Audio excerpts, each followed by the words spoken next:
Hey everyone, it's Lindsay. And Rick. Welcome to week 3 of the Nutrition Challenge. For those of you that have been following along, we hope that you've enjoyed the challenge so far and have found something beneficial. Now this week, it's all about carbs, specifically refined carbs. So your challenge this week is to identify and eliminate 2 items of refined carbs from your diet. And in addition, don't forget that you're still continuing the challenges from week 1 and week 2. So you're still going to weigh and measure all your food, log it, and you're going to keep those 2 sugary food items that you eliminated last week out of your diet. Now, refined carb, those are generally your bread, pastas, pastries, desserts, basically anything that contains flour. Yeah, and I would argue that anything that has a food label is probably a refined carbohydrate or something of that nature. Now, I want to also kind of mention some more details about what that is. Like a real carbohydrate, right? Sweet potato, a spaghetti squash. Carbohydrate basically is stuff that breaks down into simple sugars in our body. Refined carbohydrates, such as oatmeal, rice, and pasta, this stuff takes items such as durum wheat. They process this stuff and they turn it into a fine white flour. It's basically like a concentrate. So if you think about like drugs, the more finer the item is, the quicker it's going to get into your bloodstream.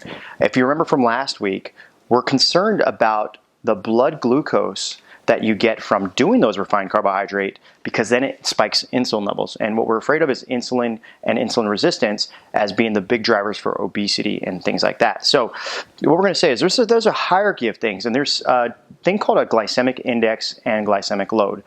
When you're looking at these things, these strawberries, right? This is a very high glycemic index, but a very small glycemic load. So this would be an okay thing to eat. It's also, it has a lot of nutrients in it. So the sugars that you get from this, the sweetness that you get from this is not bad. It's not what we're saying to eliminate. Your body's going to process this a lot differently than it processes this. Now, what we're going to say is this, is that the whole natural foods, unrefined carbohydrates are good. Mm-hmm. What we're saying is the stuff that is refined is less good. If not, some of these are bad.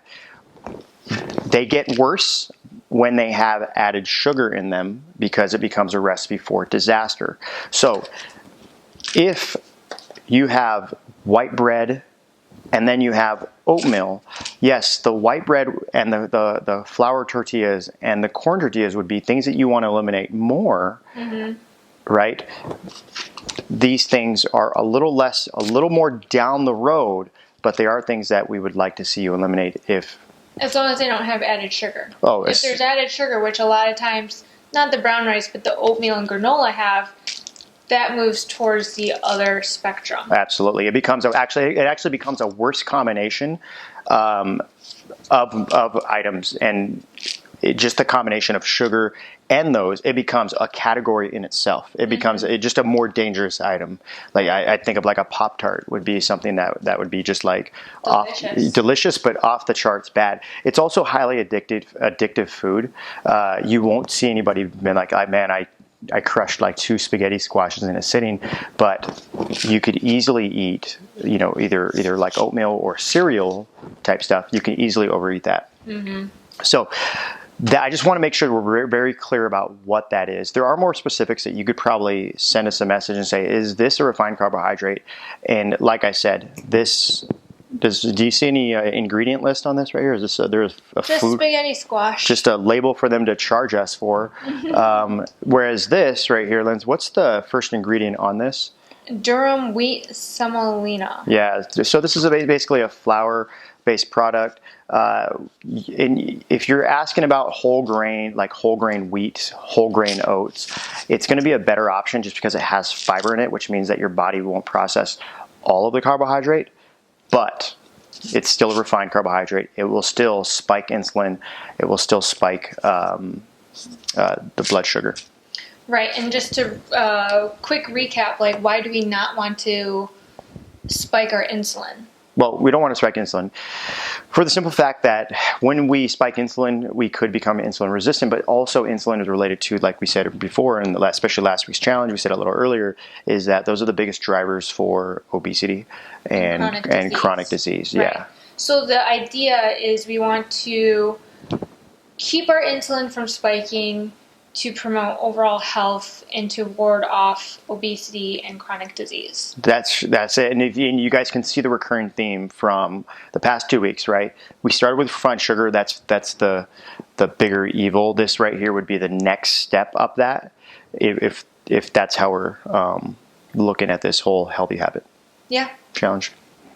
Okay, great. So to recap, this week your challenge is to identify and eliminate 2 sources of refined carbs from your diet. Refined carbs, bread, pasta, pastries, desserts, and oatmeal, rice, and granola. And we did mention that there is going to be a hierarchy of where some of those refined carbs fall. Now, definitely if it's a refined carb that we listed and there's sugar in that, that is definitely a no-go here. Now, if it's just brown rice, just oatmeal, those are more okay items, but you do need to be cautious about how much you're eating. Although with the sugar eliminated, it's a lot harder to overeat those items. So if you guys have any questions about what we discussed, because there is some gray area here with what we're talking about, make sure to hit us up and we'll help guide you guys in the right direction. Anything else? I think that's it. All right. Yeah. See you guys next week.